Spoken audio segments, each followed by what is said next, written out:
All right. So this is gonna be some. I can't do. I can't do this with my wife in the room. Who am I talking to? Who am I talking to? This is going to be some super garagey shit. Super lo-fi. I have always been drawn to creating and recording and producing everything that I become interested in. So I thought I would throw something together and see where it goes. I've been GMing TTRPGs for a few years now, and in recent times I've really gotten into solo playing. I was first introduced to solo play by Trevor Duvall from Me, Myself and I. Not directly, I've never met the guy, but I stumbled on his videos, and he then introduced me to Tana Pigeon's Mythic GM emulator, which changed everything for me. I bought that book and read through that and started playing solo and started to like really kind of develop an understanding of like how I could actually enjoy this game just sitting by myself with all of my friends. My approach has evolved a fair bit from then. I don't know why I'm rolling these dice. Just because there's like this huge portion of the camera that's just doing nothing. Like I said, this is going to be some garage shit. I think you can probably hear sirens in the background. But yeah, my approach has evolved a fair bit from Tana Pigeon's approach, and it continues to evolve.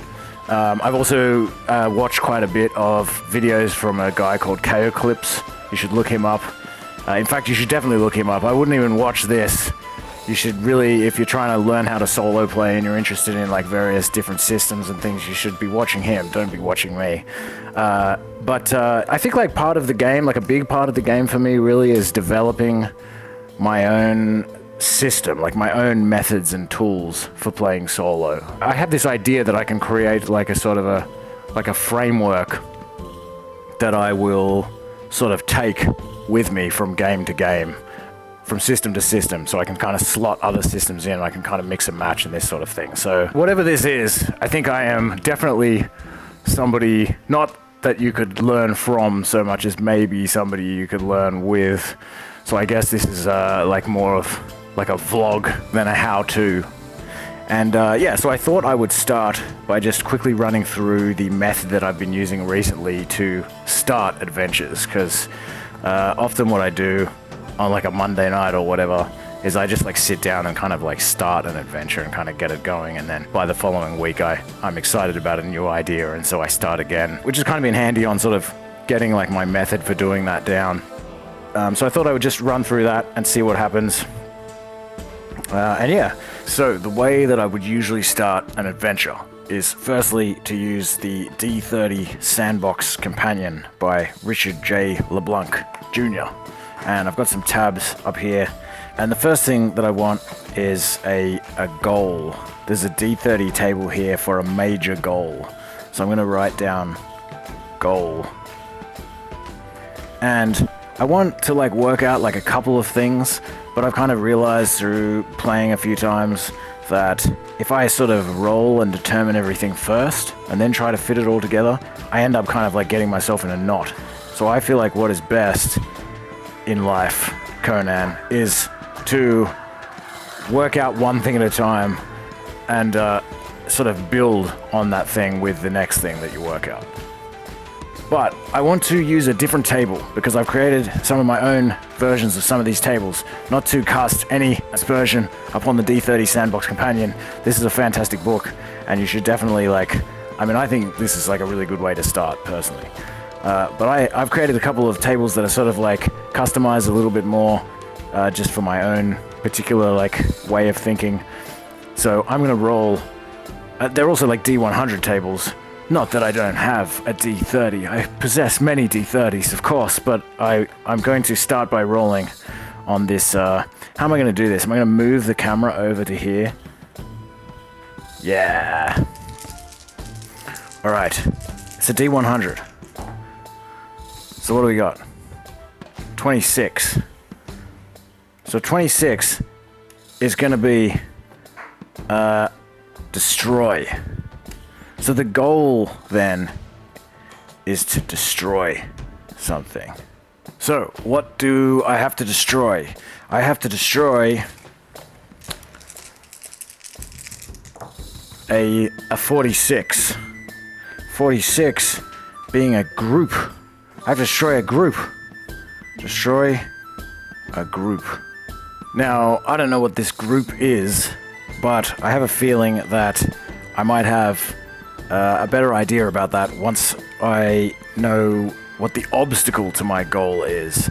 So, I have another table here. Again, there is like really my table is sort of just my own version of what I've learned to do from frequently using the D30 companion. So, I'm going to roll for an obstacle. Roll a D100.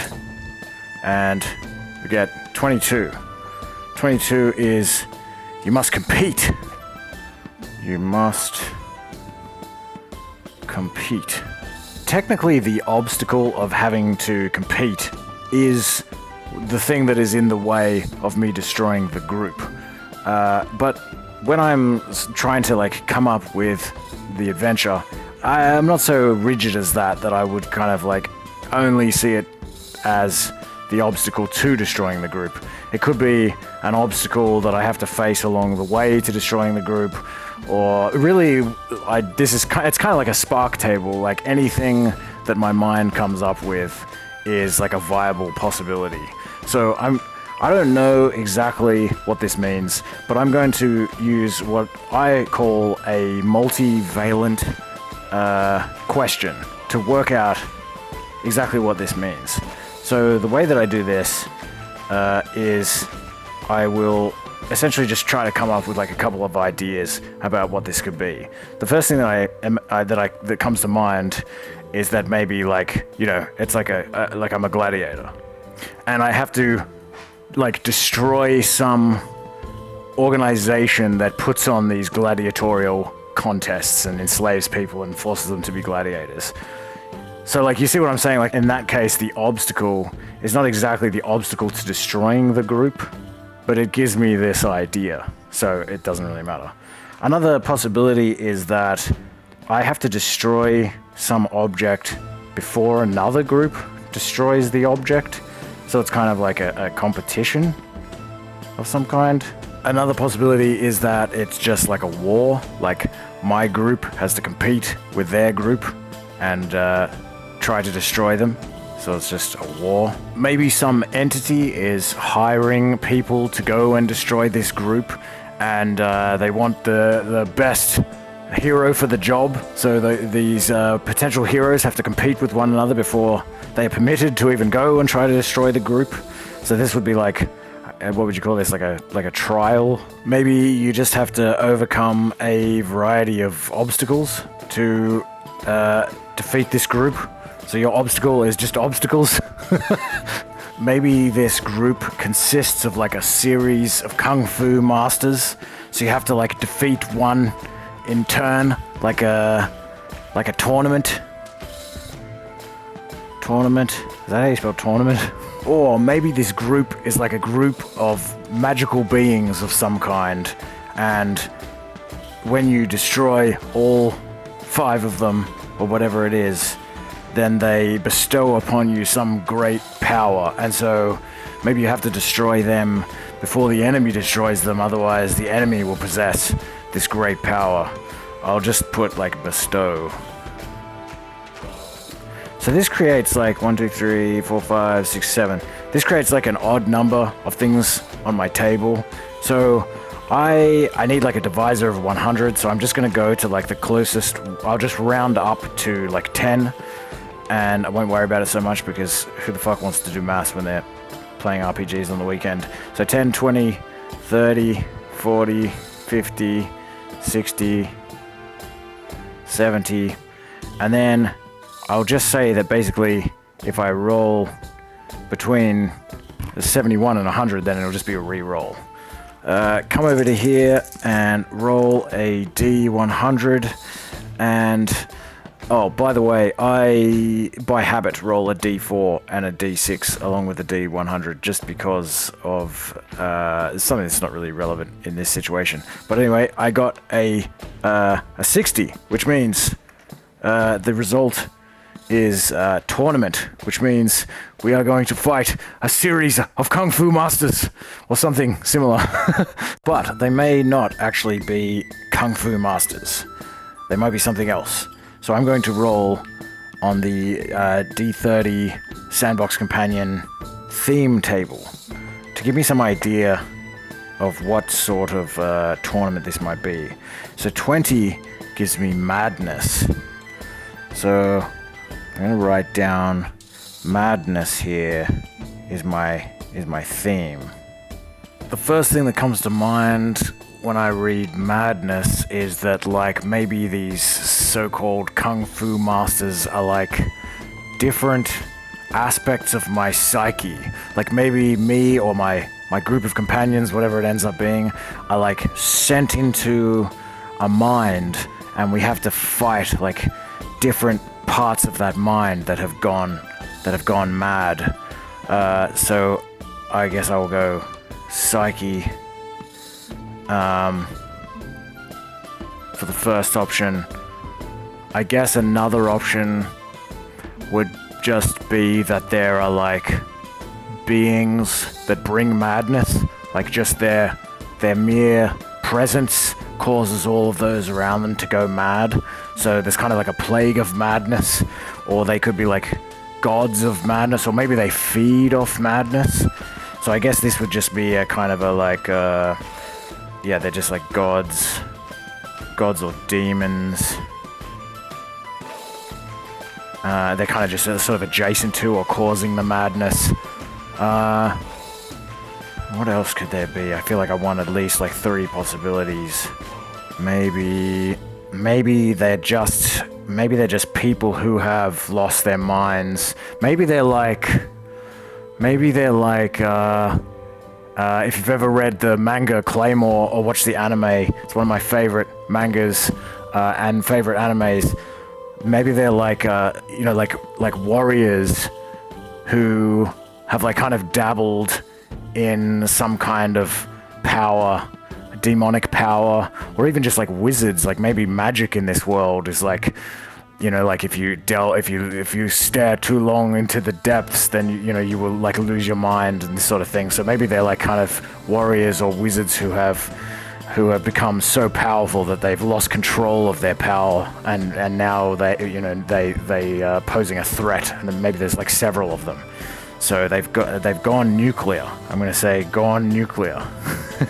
Okay, so we'll just say like 33% chance of each of these, and we'll roll D100 to see which one we get. I'll leave the D4 and the D6 out for now. We get 99. Gone nuclear. Yes, we're playing Claymore. Awesome. So now what I want to do is like set the scene. So I'm gonna use this key NPC table and see who it is. Who's the quest giver? 30. A peasant. A peasant is a quest giver. So like I mean now I'm kind of like stuck on Claymore. I can just kind of imagine like sort of walking down some path, and I guess like a peasant from like a local village kind of comes running up to maybe to me or to my group and is like begging for help because this village of this peasant is like under the tyranny of like one of these crazy warriors. So firstly, male, female, male 1, female 2. So the peasant is female, and their name, there's lots of different ways to work out somebody's name quickly. I'm going to use this name table that I've constructed, and I'm going to roll twice and combine the names to create something a little bit original. So a 4 and a 28.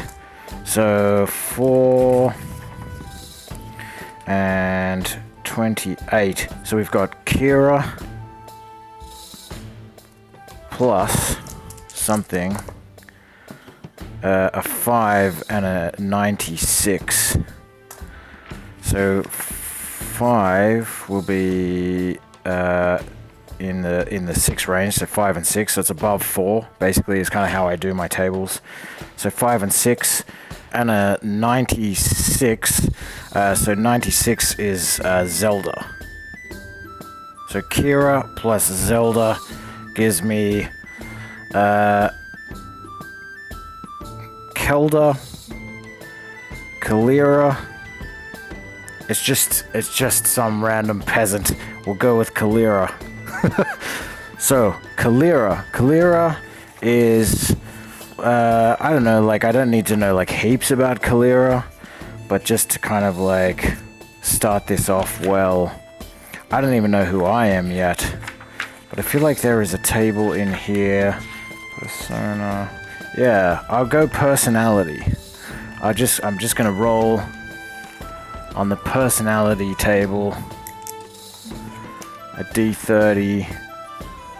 So we got, so Kalira is moody. Kalira is moody, and she is like, why is she moody? She could be moody because she has been telling everyone about this threat for like a long time, and everyone's been like ignoring her, and like now heaps of people are dead, and I don't know why she's outside of the town exactly. Like maybe she has just actually had to flee the town, but she's like moody because like she's like resentful.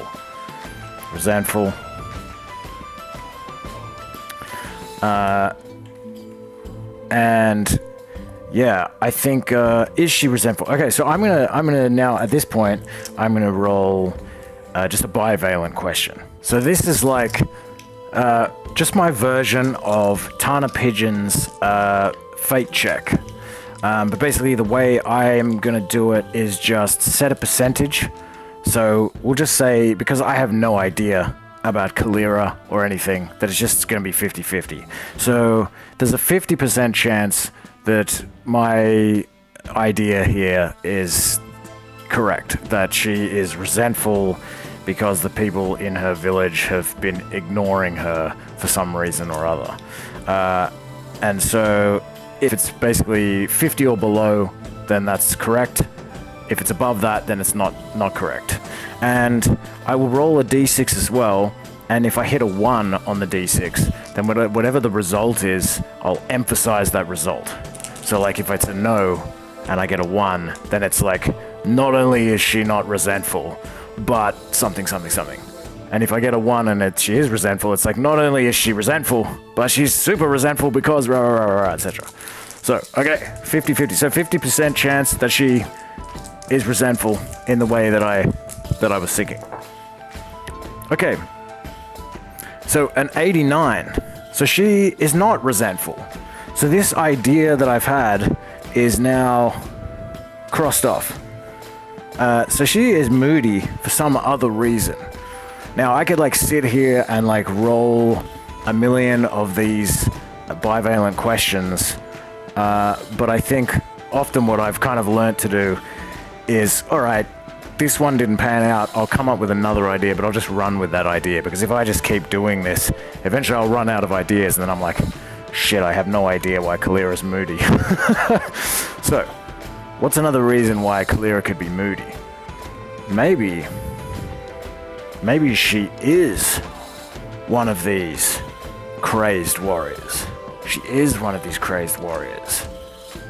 But she's resisting it. Maybe she's been resisting it for a very long time, and she's gone into... This is why she's like moved into this village. I'm just assuming it's a village, actually. Hold on, I'm gonna find out what this is. Is this a village? Is it a city? I have a way of doing that.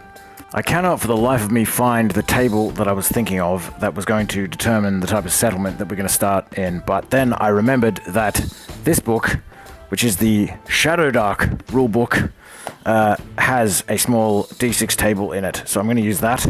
So we will roll a 5. A 5 is a city. So this is not a village at all. This is like a peasant leaving a city. So like, maybe some, I don't know if like some serious like city level shit has gone down, or if maybe she has just kind of lost it and killed like one person. I'm gonna work that out. Okay, we got like one person, we got like, you know, 2 people, we got like several people, or we've got some kind of like, again, like she's gone like nuclear and like destroyed like hundreds of houses and blown up the, well, we'll go, let's go like moderate nuclear, and extreme nuclear. What's that? 1, 2, 3, 4, 5. So 20, 40, 60, 80, 100. Okay. So I'm gonna roll a d6 with this one, because we'll start like emphasizing it if we get like a 1. Although I don't know if you can really emphasize extreme, but we'll see what happens. Okay, 22. So 22 is, she's killed 2 people. She's killed a couple of people. Alright. So we are like headed, we are headed towards a city. I better note down that it's a city. And as we're like walking towards this city, we encounter this woman, and she is not in a good mood. She's in a bad mood. You could say she's moody because she has just killed 2 people. But I don't know, does she just tell us this? Or is she like looking like savage, and like maybe she's trying to kill a 3rd person, or she's like doing something that causes us to like try to like intervene or apprehend her or something like this, and then we will be able to get that information out of her. Pretty much at this point, I've kind of like established a basic kind of premise of this story, and I've got like how it starts and the scene and everything. Now, like, if I'm gonna begin to like interact with Kalira and find out what the deal is, I gotta like know who I am. So I think like this concludes this video of like how I'm currently starting an adventure, because yeah, the next bit is to like make a team, make a fucking party. I don't know if I'm going to do that. We'll see what happens. But yeah, thanks for playing. Thanks for watching.